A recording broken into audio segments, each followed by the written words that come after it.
और दूसरा फैक्टर होता है नेचर ऑफ लिक्विड्स, जो लिक्विड प्रेजेंट है सॉल्यूशन में हो। तो अगर नेचर ऑफ लिक्विड की बात करोगे तो इंटरमोलिकुलर फोर्स ऑफ अट्रैक्शन अगर इंडिविजुअल लिक्विड कंपोनेंट के कंपैरिजन में सॉल्यूशन के लिक्विड में ज़्यादा है तो वेपर प्रेशर उसका डिक्रीज हो जाएगा। अगर इंडिविजुअल लिक्विड के कंपैरिजन में सॉल्यूशन में इंटरमोलिकुलर फोर्स ऑफ अट्रैक्शन कम है तो वेपर प्रेशर उसका इंक्रीज कर जाएगा। ये हम लोगों ने अभी तक डिस्कस किया है, ठीक है। अब नेक्स्ट एस्पेक्ट इसका जो बहुत ही इंपॉर्टेंट है, और आप अब हेडिंग बना लो, इस वेपर प्रेशर को हम कैसे डिटरमाइन करेंगे मैथमेटिकली, जहां सब तुम्हारे न्यूमेरिकल्स होंगे। ये थ्योरेटिकल एस्पेक्ट था जो मैंने बहुत ही आराम से आपको बता दिया। अब देखो, अब इसके मैथमेटिकल एस्पेक्ट पे आते हैं। हेडिंग बना दो determination of vapour pressure, determination of vapour pressure of liquid solutions, determination of vapour pressure, VP for vapour pressure, determination of vapour pressure of liquid solution. इसके दो केस बनेंगे। इसमें केस 1, इसका केस 1 है if both the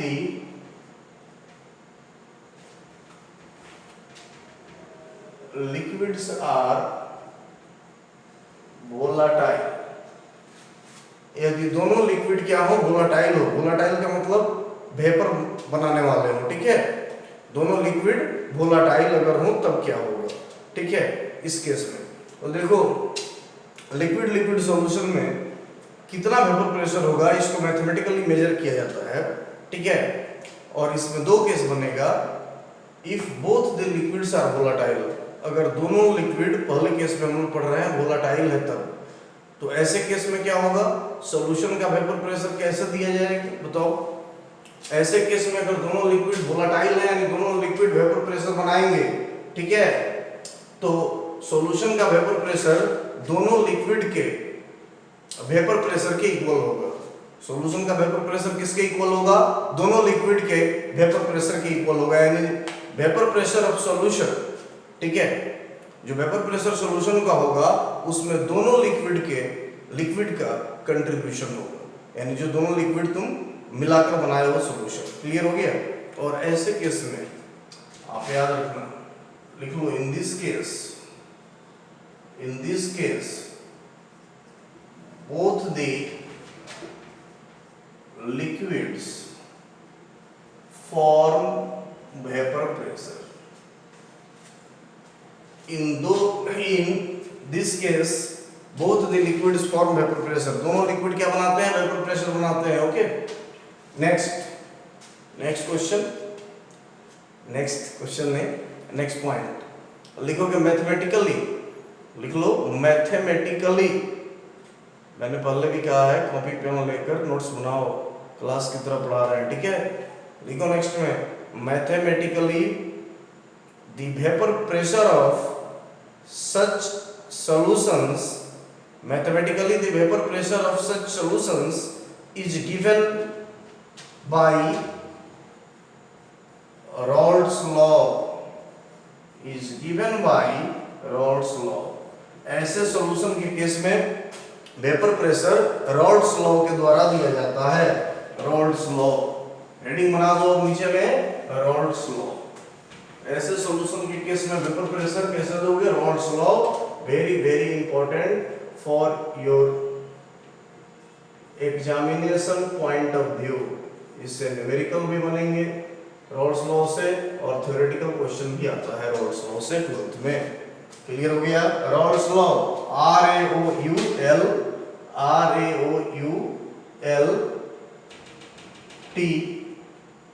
RAOULTS, Rawls law, ठीक है,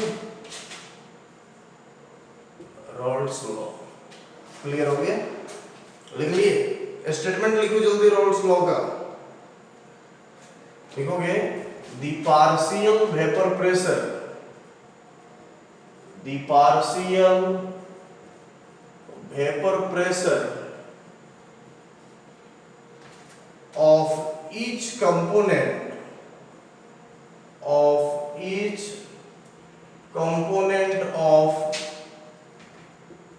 solution, the partial vapor pressure of each component of solution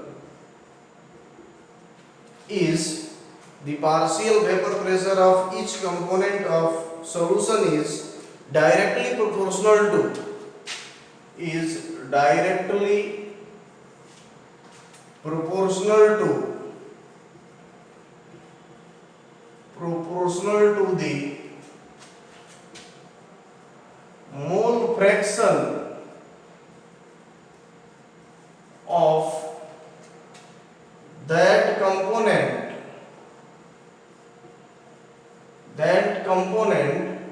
in solution. The partial vapor pressure of each component of solution is directly proportional to the mole fraction of that component in solution. Clear हो गया? यानी जो partial vapour pressure होगा solution के प्रत्येक component का यानी solute and solvent का, वो डायरेक्टली प्रोपोर्शनल होगा किसके? उस कंपोनेंट के मोल फ्रैक्शन के। क्लियर हो गया? बहुत ही सिंपल, लिख लिए। अब नीचे में लिखोगे, यहां पर देखो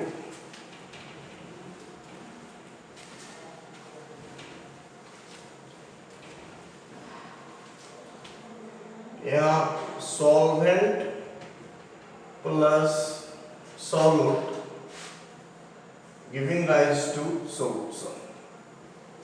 सॉल्वेंट और सॉल्यूट मिलकर सॉल्यूशन दे रहा है। सॉल्वेंट को ए मान रहे हैं और सॉल्यूट को यहाँ बी मान रहे हैं, ठीक है? और ये मिलकर क्या बना रहा है?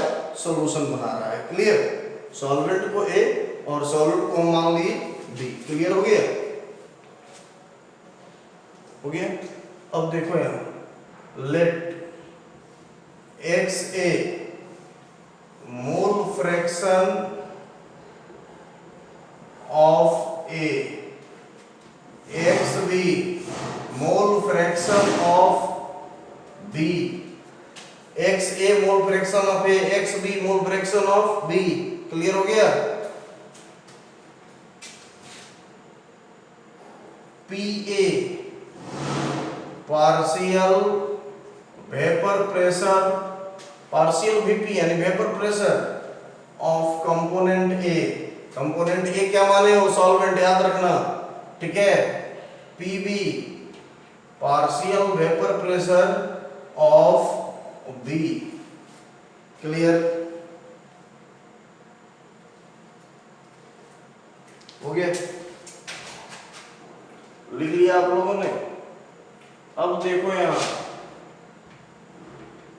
फ्रॉम रॉल्ड्स लॉ, रॉल्ड्स लॉ से देखो मैं क्या लिख रहा हूं, बहुत ही इंपॉर्टेंट बात, ठीक है? रॉल्ड्स लॉ से यहां पर देखो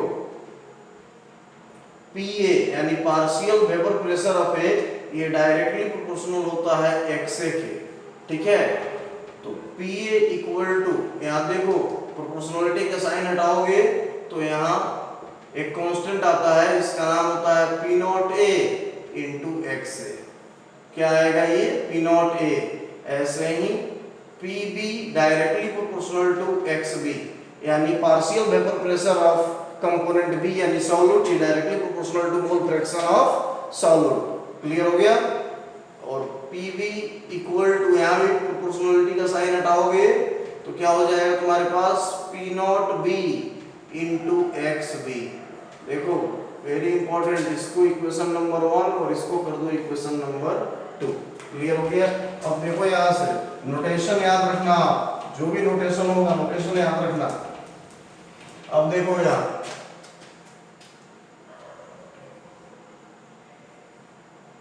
पी टोटल, यहां पर ये पी टोटल, अगर पी टोटल करोगे, पी टोटल क्या है? यानी P solution vapour pressure of solution, देखो इंडिविजुअल लिक्विड ए का वेपर प्रेशर की अगर बात करोगे सॉल्यूशन में जाने के बाद, जब ए और बी को दोनों को मिलाकर सॉल्यूशन बनाया तो सॉल्यूशन में जाने के बाद अगर पार्शियल वेपर प्रेशर ए, चूंकि जो सॉल्यूशन का वेपर प्रेशर है वो वेपर प्रेशर दोनों के द्वारा बनाया गया है, ए और बी यानी सॉल्वेंट और सॉल्यूट दोनों के द्वारा।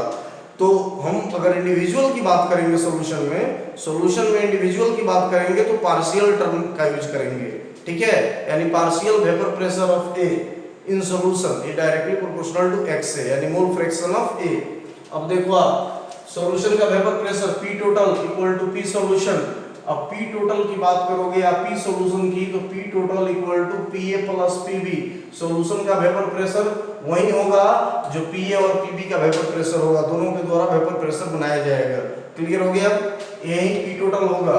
अब P टोटल यहां देख लो आप, P total equal to P not A into x A plus P not B into x B. Clear हो गया? देख लो इक्वेशन 2 और 3 1 और 2 से, अब इसको इक्वेशन 3 करो। क्लियर हो गया? यानी P टोटल यानी P solution equal to PA plus PB यानी P not A into x A plus P not B into x B. अब यहाँ P नॉट A क्या है? क्वेश्चन है यहाँ ये P नॉट A क्या है भाई? P नॉट A लिख लो, vapour pressure of pure liquid A. ये प्योर लिक्विड ए क्या है भाई? देखो जब तुम यहाँ पर देख लो दो लिक्विड ले रहे हो ए और बी, क्लियर करो कंसेप्ट, दो लिक्विड ए और एक लिक्विड बी। देख लो यहाँ एक लिक्विड ए और एक लिक्विड आप ले रहे हो बी, क्लियर, ये बी है। जब इसको हिट करोगे इसका अपना वेपर प्रेशर होगा, यही P नॉट ए है। यही क्या है? P नॉट ए है प्योर फॉर्म में, जब ये मिक्स नहीं हुआ है, जब ये दोनों और इसका भी वेपर प्रेशर कुछ होगा तो यही P नॉट बी है, ठीक है। जब ये दोनों मिक्स हो गया, तब का वेपर प्रेशर PA और PB है, पार्शियल वेपर प्रेशर। क्लियर हो गया? तो P नॉट A यानी pure vapour pressure of liquid A, P not B यानी pure vapour pressure of liquid B। Pure मतलब जब लिक्विड मिक्स नहीं हुआ है, ठीक है। सॉल्यूशन में जाने के बाद ये PA और PB हो जा रहा है, पार्शियल वेपर प्रेशर हो जा रहा है। इज इट क्लियर और नॉट क्लियर? तो चलो आओ, P not A vapour pressure of pure liquid A, ऐसा ही P not B vapour pressure of pure liquid B। Clear हो गया? यानी सॉल्वेंट का वेपर प्रेशर A और सॉल्यूट का वेपर प्रेशर, प्योर सॉल्यूट का vapour pressure B। Clear? P not A और P not B। P not A vapour pressure of pure liquid A, P not B vapour pressure of pure liquid B। हो गया? लिख लिया आपने? तो अब देखो क्वेश्चन तुम्हारे कैसे होंगे। क्वेश्चन हमारे इसी से बन जाएंगे, ठीक है। अगर पूछेगा कि पार्शियल वेपर प्रेशर बताओ A का, तो P not A into x है। P not A P not B का वैल्यू जनरली दिया रहता है, ठीक है, क्वेश्चन में दिया रहेगा। एक्स ए और एक्स बी दिया भी जा सकता है, नहीं भी दिया जा सकता है। अगर नंबर ऑफ मोल दे देगा मान लो सॉल्यूट का और सॉल्वेंट का, तो क्या एक्स ए और एक्स बी नहीं निकाल पाओगे? क्या निकल जाएगा? Mole fraction. तो ध्यान में रखना, कभी कभी वेट भी दे देता है, मास दे देगा सॉल्यूट का और सॉल्वेंट का, तो मास से क्या निकालोगे? मोल निकालोगे, और मोल से मोल फ्रैक्शन निकालोगे। कंसेप्ट को क्लियर करते चलो। लिख लिया आप लोगों ने? चलिए नेक्स्ट।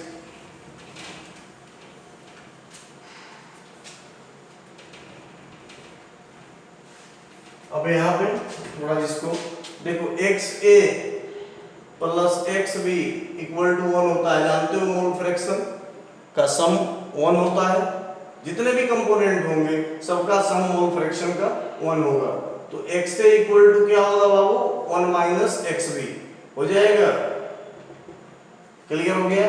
अब थोड़ा इस इक्वेशन को मैं आगे बढ़ा रहा हूँ, इक्वेशन नंबर 3 को मैं आगे बढ़ा रहा हूँ, ठीक है। देखो P टोटल, अब P नॉट A एक्स ए की जगह पर हम लिख सकते हैं ना 1 माइनस एक्स बी। यहां मैंने लिख लिया 1 माइनस एक्स बी, ठीक है।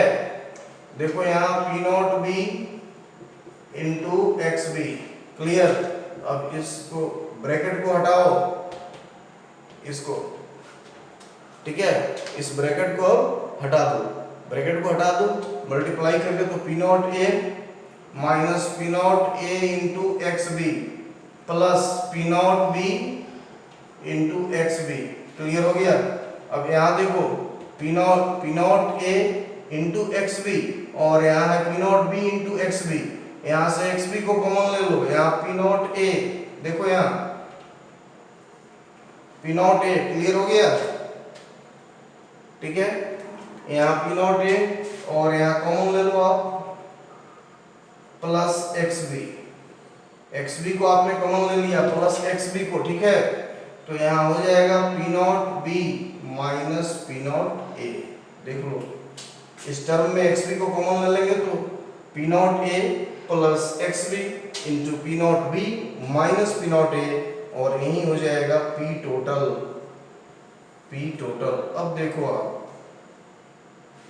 अगर सिर्फ मोल फ्रैक्शन अगर बी कंपोनेंट का दिया हुआ रहेगा, किसका दिया हुआ रहेगा मोल फ्रैक्शन बी कंपोनेंट का, तो ये डायरेक्ट फॉर्मूला लगाकर तुम बना सकते हो क्वेश्चन।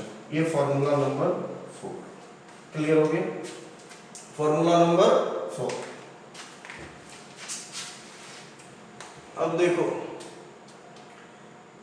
सिमिलरली क्या हम लिख सकते हैं, देखो ऐसे ही हम लिख सकते हैं। अगर यहाँ पे इस b टर्म को हटा दिया जाए तो xb इक्वल टू क्या हो सकता है 1 माइनस एक्स से हो जाएगा कि नहीं, बिल्कुल हो जाएगा।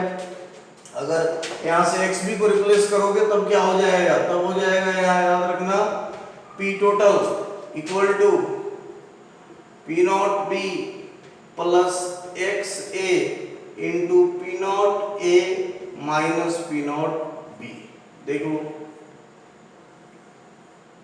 यही टर्म आ जाएगा अगर आप xb को रिप्लेस कर दोगे 1 माइनस एक्स से तो ये इक्वेशन नंबर 5। ये इक्वेशन नंबर 5। तो इक्वेशन नंबर 1 से लेकर 5 तक ये आपके फॉर्मूला हो गए।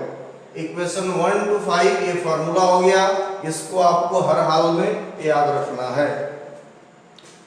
1 to 5 ये फॉर्मूला हो गया।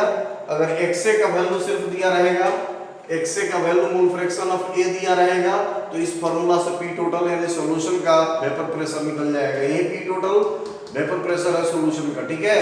P not B P not ए का वैल्यू दिया रहता है क्वेश्चन में। क्लियर, कोई एक दे देगा आपसे मोल फ्रैक्शन एक किसी भी एक कंपोनेंट का, तो दूसरा आप खुद से भी निकाल सकते हैं, ठीक है। अब देखो क्वेश्चन ये होता है माय डियर स्टूडेंट कि इतना जो हमने फार्मूला दे दिया 5 फार्मूला, क्या ये पांचों फार्मूला याद रखना जरूरी है? मैं कहूँगा अगर मुझसे पूछो तो मैंने इतना बता दिया, लेकिन आपको इतना फार्मूला याद रखना जरूरी नहीं है। ये 5 फार्मूला का बर्डन दिमाग में नहीं रखना है, बहुत सिंपल वे में सिर्फ 2 फार्मूला से आप इस 5 फार्मूला को क्रिएट कर सकते हो, ठीक है। कैसे? अब देख लो, फिर से मैं एक बार इसे बता देता हूँ, इतना आपने लिख लिया होगा। देखो जो तुम्हें याद रखने की बात है वो किस चीज को याद रखोगे तुम? एक फार्मूला जिसको तुम याद रखोगे वो कौन सा फार्मूला है? ये याद रखना हमेशा, P A equal to P not A into x A, ये याद रखना है। ये फार्मूला नंबर 1 था, P B P not B into x B, ये भी आपको हर हाल में याद रखना है। ये दोनों फार्मूला तो याद होना ही चाहिए निश्चित रूप से, इसमें कोई कोताही नहीं होगी इसके साथ। ये दोनों फार्मूला हर हाल में याद होना चाहिए, ठीक है। अब P टोटल देखो लिखना है तुम्हें, तो P टोटल इक्वल टू क्या होगा? PA plus PB।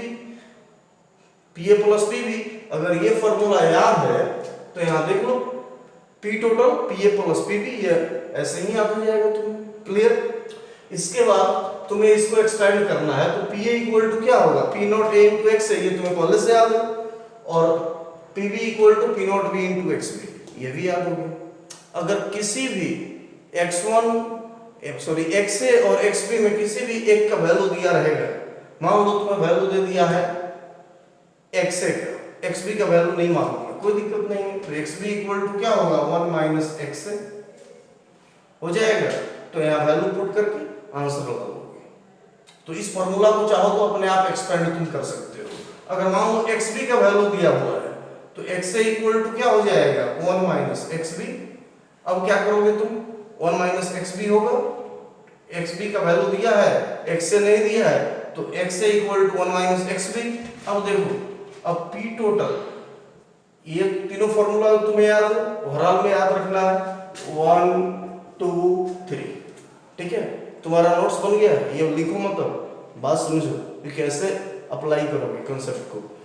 तो ये पी टोटल हमेशा याद रखो, ये पी टोटल, क्लियर।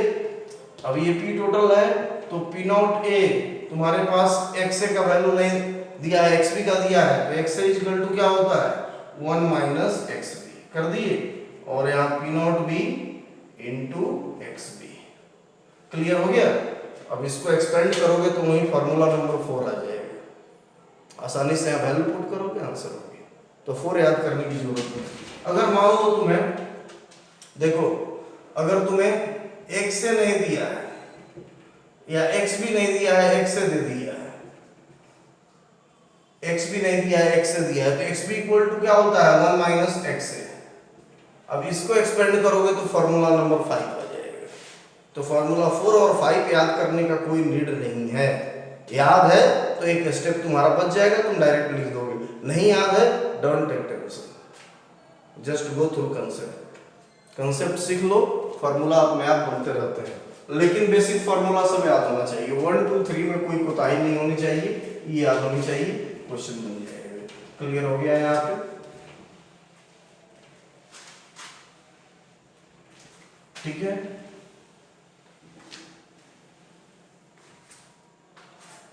जल्दी से एक बार देख लो, फॉर्मूला नंबर 1 से लेकर फॉर्मूला नंबर 5 तक, जल्दी से आप देख लो एक बार। क्लियर हो गया?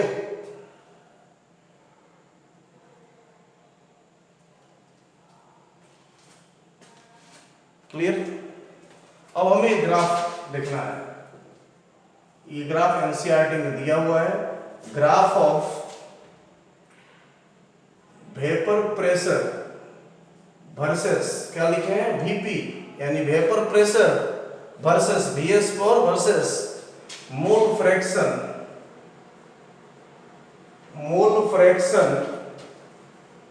Of a binary solution. Graph of vapour pressure versus mole fraction of a binary solution. Clear हो गया?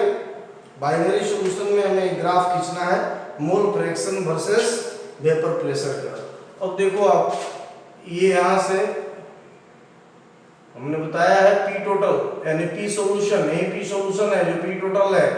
क्या हमने पढ़ा है P not A into x A plus P not B into x B. अब देखो यहाँ दो कंडीशन अप्लाइड होगा, दो कंडीशन अप्लाइड होगा। अगर एक्स से इफ, देखो यहाँ इफ एक्स ए, अगर एक्स ए 0 हो जाए, एक्स ए 0 हो जाएगा तो एक्स बी क्या हो जाएगा 1 हो जाएगा। क्यों भाई? यहां से देखो x A plus x B equal to क्या होता है 1 होता है, इसलिए अगर एक्स ए 0 हो जाएगा तो एक्स बी 1 हो जाएगा। एक्स ए 0 हो जाएगा यानी सॉल्वेंट का मोल फ्रैक्शन 0 हो गया। जब सॉल्वेंट का मोल फ्रैक्शन 0 हो गया सॉल्यूशन में, तो सॉल्यूशन सिर्फ और सिर्फ किसका रह जाएगा, सिर्फ तुम्हारे सॉल्यूट लिक्विड का। जो लिक्विड सॉल्यूट है उसी का सॉल्यूशन हो जाएगा, यानी सॉल्यूशन से सेकंड लिक्विड जो है तुम्हारा चला गया, ठीक है ना, एक लिक्विड हट गया सॉल्यूशन से, यानी सॉल्यूशन प्योर हो गया। किसका सॉल्यूशन इस कंडीशन में हो जाएगा, सिर्फ लिक्विड बी का, यानी पी टोटल। देखो यहाँ पे पी टोटल इक्वल टू अब हो जाएगा P not B into x B, P not B into x B. बस समझ में आ गया, यानी सॉल्यूशन का वेपर प्रेशर वही होगा जो लिक्विड बी का वेपर प्रेशर होगा। क्लियर हो गया? सॉल्यूशन का वेपर प्रेशर वही होगा जो लिक्विड बी का वेपर प्रेशर होगा। लिक्विड बी को क्या यहाँ समझते हैं हम, लिक्विड बी से, लिक्विड बी यहाँ क्या है सॉल्यूट है। क्लियर हो गया? अब देखो यहाँ पे इसके, अगर इफ इसी इक्वेशन में एक्स बी 0 हो जाए, ऐसा क्यों कर रहे हैं हम, अभी ग्राफ आपको समझाने के लिए इसी पे ग्राफ खींचना है, ठीक है। अगर x भी 0 हो जाए, इसको लिखते रहिएगा, x भी 0 यानी ये टर्म 0 हो जाए, तो अब क्या ये पूरा टर्म 0 हो जाएगा, प्लस के बाद वाला सेकंड टर्म 0, तो यहाँ पे p टोटल क्या हो जाएगा, देखो p total equal to p not a into x से हो जाएगा। यानी अब सॉल्यूशन में क्या बचेगा, सिर्फ सिर्फ ये सॉल्वेंट बचेगा, सॉल्यूट यहाँ से गायब हो गया, यानी अब ये प्योर सॉल्यूशन हो गया सॉल्यूट का, वैसे ही जैसे एक लिक्विड का सॉल्यूशन होता है। क्लियर हो गया? ये हो गया, तो इस बात का यहाँ ध्यान रखना है। क्लियर हो गया?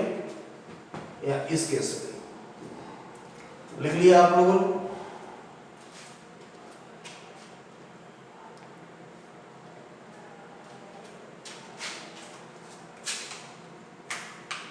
अब एक ग्राफ हम लोग खींचते हैं, इतना लिखने के बाद एक ग्राफ हम लोग खींचते हैं।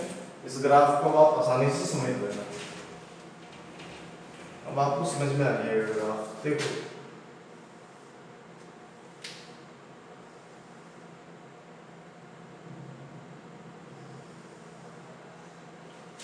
ये ग्राफ वो खींचते हैं।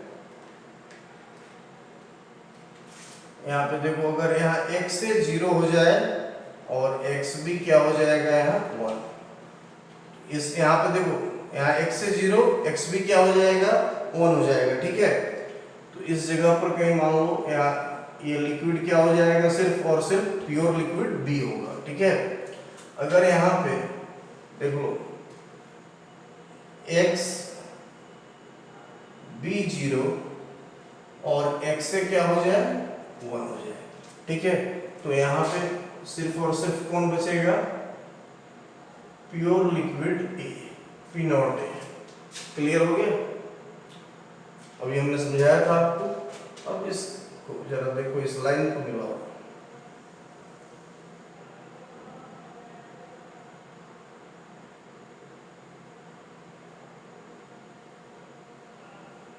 चलो यहाँ P नॉट A हो गया और यहाँ से इस ओरिजिन से इसको मिला दो, यहाँ P नॉट B हो गया। क्लियर? अब देखो यह ग्राफ, इस लाइन को देखो, इस लाइन को नंबर 1 लाइन हम कह दे रहे हैं। ठीक है, इस कर्व को नंबर 1 कह रहे हैं, यानी यहाँ पे देखो इस केस में यहाँ PA equal to P not A into x है। PA equal to P not A into क्या लिखा गया है यहाँ पे, x है। वैसे ही ये सेकेंड लाइन हो गया, ये फर्स्ट लाइन था, ये second line PB equal to P not B into XB। ये प्योर लिक्विड B के लिए, जब दोनों को मिला दिए A और B, तो ये सॉल्यूशन के लिए थर्ड लाइन आ जाएगा P टोटल। देख लो यहाँ P total equal to PA plus PB। PA plus PB, इसी को मैं नीचे में लिख रहा हूँ, P नॉट A इक्वल करके P not A into x A plus P not B into XB। ये थर्ड लाइन। क्लियर हो गया? देख लो आप। तो इस तरह से ये 3 लाइन ग्राफ हो गया। क्लियर?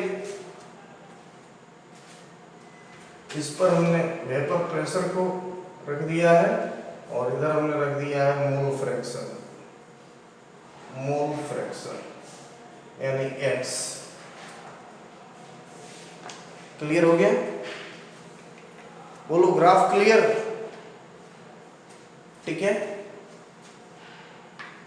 ये ग्राफ आता नहीं है एग्जामिनेशन में। एग्जामिनेशन में ये ग्राफ नहीं पूछेगा। ठीक है, 12th के पेपर में ये ग्राफ आता नहीं है। क्लियर हो गया? ये जस्ट एनसीईआरटी में दिया है, इसलिए हमने इसको आपको समझा दिया। बना लीजिए या जल्दी से एक स्क्रीनशॉट ले लीजिए। हॉरिजॉन्टल मोड में मोबाइल को करके देखिए, नोट्स आपको बनाते चलिए। ठीक है, हो गया?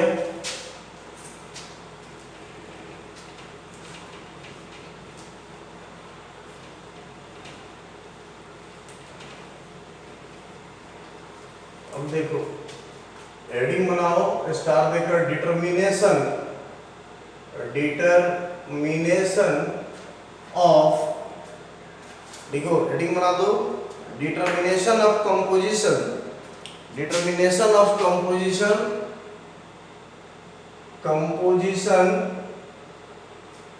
in vapor phase, in vapor phase, determination of composition in vapor phase, determination of composition in vapor phase। Clear हो गया? अब वेपर फेज में ठीक है, जब वेपर फेज में अगर कैलकुलेशन करना हो आपको मोल फ्रैक्शन का, कंपोजिशन मतलब कौन कितना है, कौन सा कंपोनेंट वेपर फेज में कितना है, यानी कितना सॉल्वेंट है कितना सॉल्यूट है, कहाँ वेपर फेज में, वेपर तो बना रहा है दोनों, तो किसका कितना नंबर ऑफ मोल होगा वेपर फेज में उसको निकालना है हमें। तो यहाँ पर क्या निकलेगा? Mole fraction. मिक्सचर में हमेशा हम मोल फ्रैक्शन के टर्म में बात करते हैं कंपोजिशन का। क्लियर?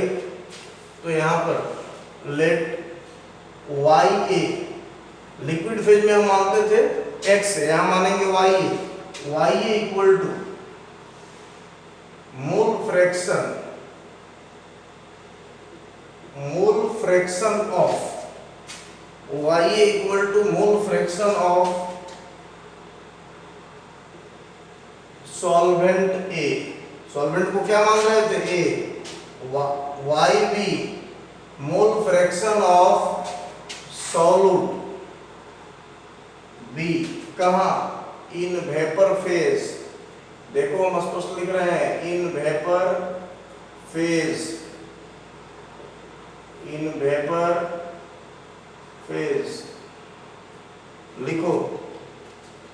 और एक बात और बता दें, तुम्हारा वीडियो 33 मिनट 9 सेकंड का ही, ठीक है, वीडियो का एक पार्ट हो रहा है, एक पार्ट रिकॉर्ड जो हो रहा है ये सेल्फ रिकॉर्डिंग से ऐसा हो रहा है, ऐसा नहीं कि मैं रिकॉर्ड पार्ट वाइज कर रहा हूँ, रिकॉर्ड कंटिन्यू हो रहा है, लेकिन 39 मिनट 9 सेकंड का ही कैमरा एक बार में रिकॉर्ड करता है, ठीक है, बाद में सेकंड पार्ट हो जाता है, तो पूरी वीडियो देखना, ठीक है, क्योंकि मैं समझता हूँ 32 मिनट 25 सेकंड के आसपास हो गए हैं, ठीक है ना। तो अब ये सेकेंड पार्ट में जाएगा नेक्स्ट वीडियो, मैं तो कंटिन्यू कर रहा हूँ, इसलिए तुम्हें पूरी वीडियो देखनी है। तो मान लो कि 1.5-2 घंटे का क्लास चलता है, उसमें से 3 से 4 पार्ट बन जाते हैं, 33 मिनट के। क्लियर?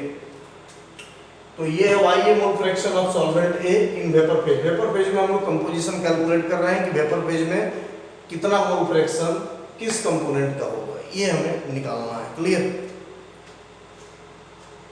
तो वाई ए एक्स ए और एक्स बी मोल फ्रैक्शन हमने माना था सॉल्वेंट का और सॉल्यूट का लिक्विड फेज में, अब हम मान रहे हैं इसको y A and y B in vapour phase.